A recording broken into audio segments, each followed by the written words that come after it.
If you could change something about yourself, what would you change? When it comes to something spiritual in nature, something internal, if you could change something of a spiritual nature on the inside, what would it be? What would you change about yourself on the inside? Maybe you have a temper that flies out of control, or maybe it's a sharp tongue of negativity. Maybe your mind is full of jealousy, or maybe it's insecurity, and you wish you weren't so driven by worry and fear.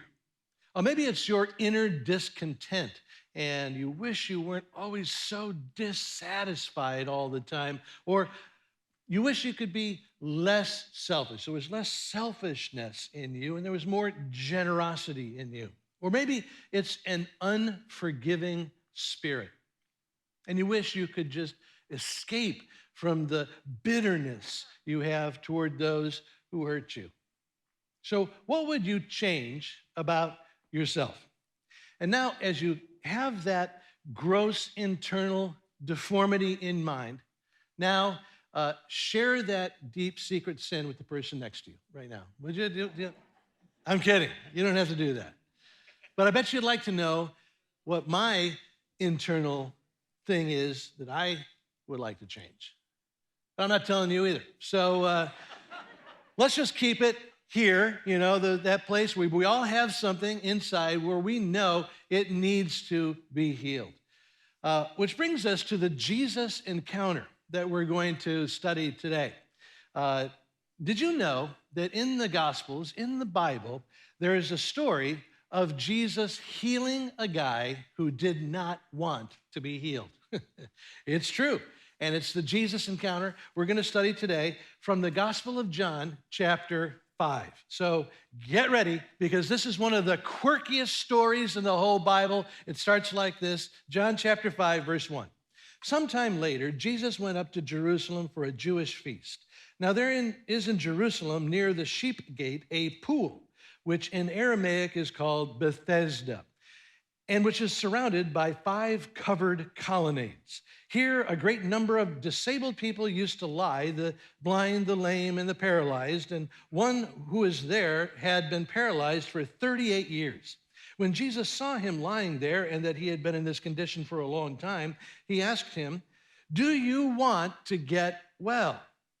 "Sir," the paralytic replied, "I have no one to help me into the pool. When the water is stirred, while I'm trying to get in, someone else goes down ahead of me."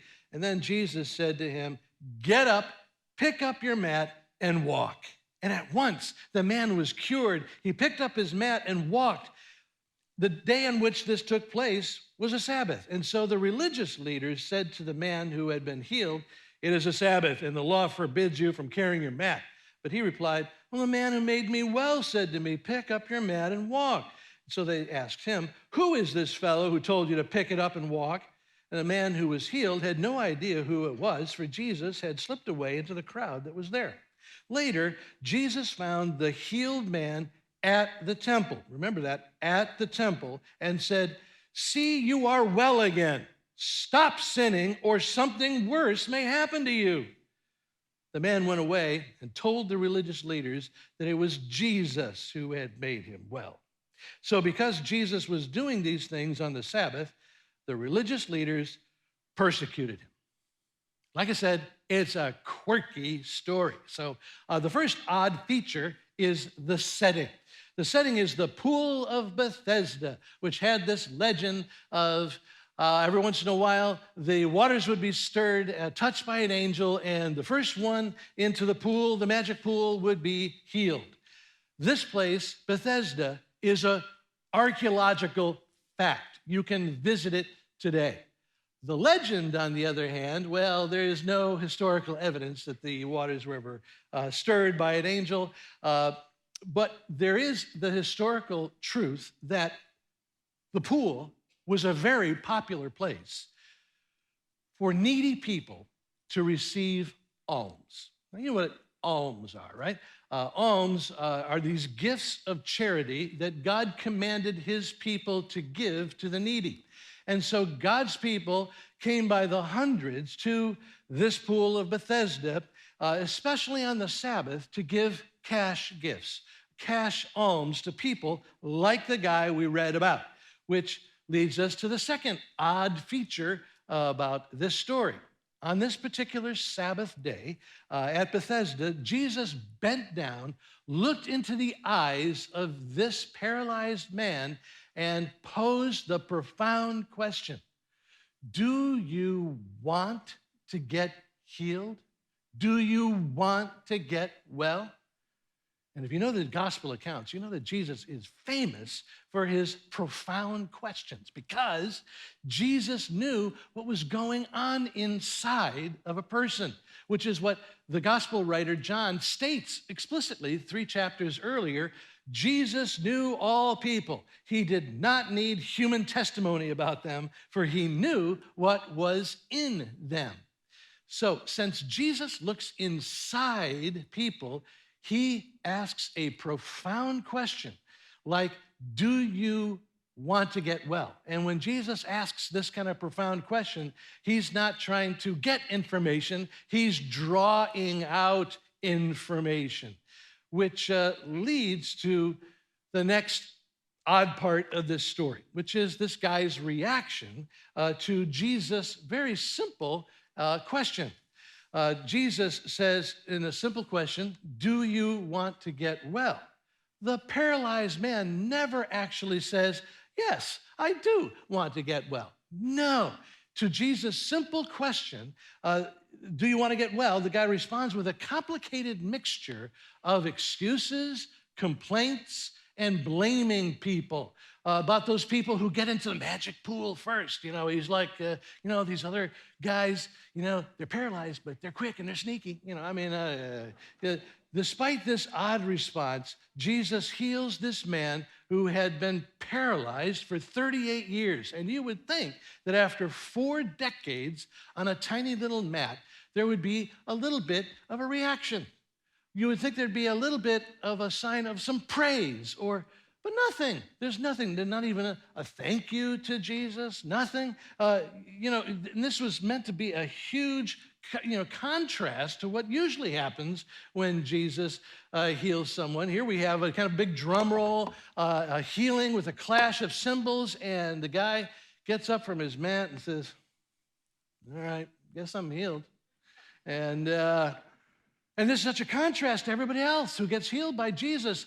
When Jesus heals the blind, they say, I can see. He heals the deaf. They say, I can hear. He heals out other paralyzed folks, and they jump around and they dance around and say, hey, look what Jesus just did. I can walk now, which is such a contrast to this guy who gets up, kind of sulks away with his mat like Jesus had just put him out of business. And this spirit of ingratitude kind of continues when the Sabbath police arrest him for carrying his mat, which they considered working on the Sabbath. Which leads now to a very, very important part of the story. Sometime later, Jesus sees this guy in the temple, and Jesus confronts him saying, stop. I healed you. Stop sinning. Well, that's a strong reaction. And I think we're all meant to say, what's going on here? Why is Jesus upset? What is this guy doing at the temple that makes Jesus say, stop? Well, the answer is in the setting. You see, this pool of Bethesda and the temple have something in common. They are the top 2 places where people would go to beg. The temple was not only a place for prayer and sacrifice, it was also the number 1 spot for beggars of all types to receive cash, to receive alms. So with about 99% certainty, we know that the reason that Jesus is so upset is because he found this now healed man at the temple begging. Jesus had changed this man's whole life, but all this man was willing to change was his begging location. And so Jesus looked at him and said, "Stop, stop. I healed you. I saved you from the beggar's life," which leads to now one last indication that we're talking about a guy in this story who did not want to get healed. In response to Jesus' strong yet gentle and loving rebuke, this healed man goes from the temple straight to the Sabbath police in order to get Jesus in trouble. In fact, we're told that based on this guy's testimony, these religious leaders persecuted Jesus. Now, that is not shocking in itself. Jesus was harassed by the religious leaders all the time. What is shocking is that this persecution was ignited by a paralyzed man Jesus healed from 38 years of imprisonment on a tiny mat. This is crazy. Isn't it crazy? Jesus healed a guy who didn't want to be healed. Jesus gave walking power to a guy who wouldn't budge. Jesus rescued a guy from begging who refused to stop living hand to mouth. This never happens, right? Wrong. This happens all the time. Jesus is still healing people who refuse to stop acting sick. Jesus still gives walking power to people who refuse to budge. Jesus is still making people whole who refuse to stop living like beggars. Who are these people? People like me. People like you. God preserves this story in Scripture to open my eyes, how Jesus changes my whole life with his indwelling spirit, and I settle for just changing my begging location.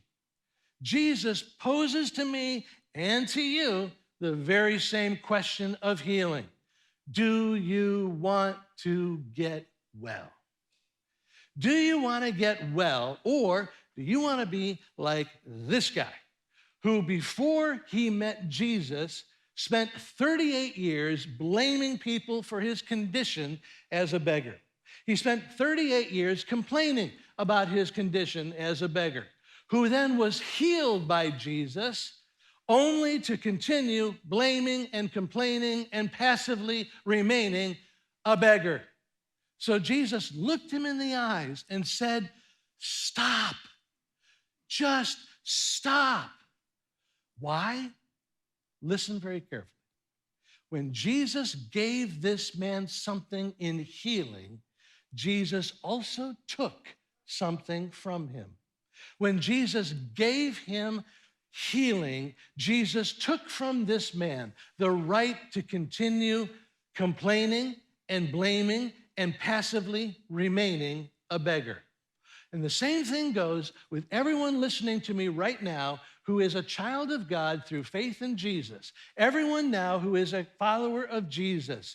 When Jesus gives you the power of his indwelling spirit, Jesus takes from you the right to live a beggar's life of blaming, complaining, and passively remaining unchanged. So right now, go back to where we started just a few moments ago.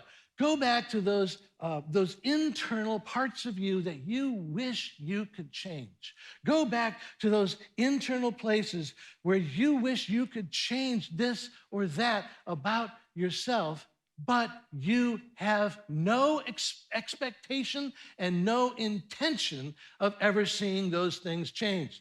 That's the problem. We all have things where we need to change. The problem is we have no expectation or intention of those things changing. And Jesus says, that's a problem. Stop.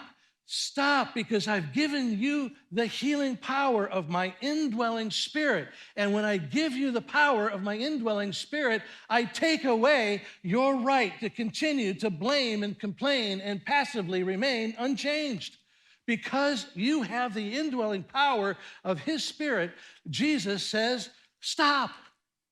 Stop acting like you're powerless to change. Jesus says, stop living like a beggar. Jesus says, I healed you from internal paralysis so that you can pick up your mat and walk. Walk into lasting changes on the inside. And believer, you're saying to yourself, okay, all right. Well, how does Jesus heal me? For starters, Jesus heals you from the internal paralysis of fear. Before we come to Jesus, we're all a tangled mess of anxieties and worries and insecurities. Before Jesus, you go around begging. You go around begging. In your fear of loneliness, you go to your relationships begging that they would give you this never-failing love that no human being can give. You go with your worries for the future. You go to material things, and you beg for security that money can never provide. In your personal anxiety, you go to vacations and entertainment and sleeping pills and alcohol, begging for peace. But then Jesus comes into your life and he heals you with the power of his indwelling Spirit. We're speaking of his Spirit in John chapter 14. Jesus says, peace I leave with you. My peace I give to you. I do not give as the world gives. So do not let your heart be troubled and do not be afraid. And with his indwelling peace, Jesus calls you to pick up your mat and walk out of anxieties, out of worries, out of insecurities. Jesus calls you to walk out of your fear paralysis and into a boldness where you can reach out with love to the new neighbor who moved into your neighborhood. You can reach out and talk to your friends about Jesus without being afraid. You can encourage, use the spiritual gifts that Jesus has given you to serve right here in the church at BlackRock. Jesus heals you from this internal paralysis of fear. But something happens to some believers. Some believers sink back into fear. They go back to begging people, begging money, begging material things for handouts of peace that they can never give. You know, Jesus is calling you to reach out and love that new neighbor or the coworker, but you have your excuses. You have your excuses why you just can't do that, and it's all fear. Jesus has gifted you for serving in the church. You know, by now, you should be leading others, not just passively spectating and watching other people lead. By now, some of you should be feeding other people instead of sitting back just being fed. And so instead, you lay back and you blame others for your passivity. You complain about the church and what it is and isn't. But it's all just a cover up for fear. Fear. And now Jesus, with love and compassion, looks you in the eyes and says, stop. Stop. Jesus says, stop, because with my indwelling Spirit, I give you a healing peace that saves you from the paralysis of fear. And Jesus takes away that right to blame and complain and passively remain unmoved, uninvolved, and unchanged. Jesus heals from the internal paralysis of fear, and he heals you from the internal paralysis of lies. Before Jesus, we're all just a tangled mess of lies. We don't know the truth about who God is or who we are in God. And so we don't know the truth, and so we end up begging. We get begging for morsels of truth from the worst places. But then Jesus comes, and he heals you with his indwelling Spirit's power. We're speaking of his Spirit. Jesus says in John 14, I will ask the Father, he will give you another advocate to help you and be with you forever, the Spirit of truth. And with his indwelling truth, Jesus calls you to pick up your mat and walk out of the paralysis of lies and walk into the truth of who God is. Walk into the truth of who you are in God. Walk into the truth of the power you have because of the power of the one who indwells you. Jesus heals you from the internal paralysis of lies. But unfortunately, some Christ-following people swallow the lie that they are powerless to change on the inside. They say, I'll never escape the prison of my raging temper because it's a family trait that I'll never be able to get out of. I'll never overcome the bitterness and the damage that is done inside of me because of the way my parents treated me in my growing up years. I'll never be able to reverse my negative spirit because I was born with it. I'll never escape my constant discontent. It's just my genetic makeup. And Jesus is here saying those excuses are lies. Because with my indwelling spirit, you are not powerless to change due to your parentage or your upbringing or your genetics. If you're in Christ, you are no longer paralyzed, but you have God's limitless power for change. So you can't blame your imperfect parents because you now have a perfect Heavenly Father. You can't blame your genetics because you're now a royal child of the King, God Himself. You can't say, I was just born with this because you've been born again. Think of the truth of who you are because of the one and His power who dwells within you. You are born of one who has no limits. You are filled with one who says, there is nothing I can't do. You're loved by one who says, there is nothing impossible for me. You're empowered by one who says, I give you the healing of my internal spirit to save you from the internal paralysis of fears and lies and take away your right to blame and complain and passively remain unchanged. And now, with love for you today and excitement about your tomorrow, Jesus looks you in the eyes and asks you a question of healing. Do you want to get well? Thank you for watching BlackRock Church's Sunday service. We're so glad you found us, and we hope this message made you feel more connected to God. In talking about connection, we find that it's super important for people to be connected to others and to community in order to grow in their faith. So if you're in the area, we invite you to join us to worship in a service. You can find out about our times and locations right here on this webpage. We'd also love to help you connect in a group and find people who can walk alongside you as you continue deepening your understanding and faith. And after you get to know us, you might even like to use your gifts to serve on a team. We believe God gave each of us unique gifts that we can use to serve those around us. One body with many different parts. If you're not able to be here in person, don't worry. We have a great online community and many ways for you to join in virtually and talk to us throughout the week. You can also stay in touch on our website, YouTube channel, Facebook, and Instagram. By visiting our website, you can also easily give your offering one time as an online gift or a reoccurring gift. Just click Give at the top. The Bible tells us that tithing is an important part of our relationship with Jesus, and we want to continue to trust God with our lives and our finances. Well, we are so glad you made the choice to get to know us and view one of our services. We hope that you join us next week. Thanks so much for watching.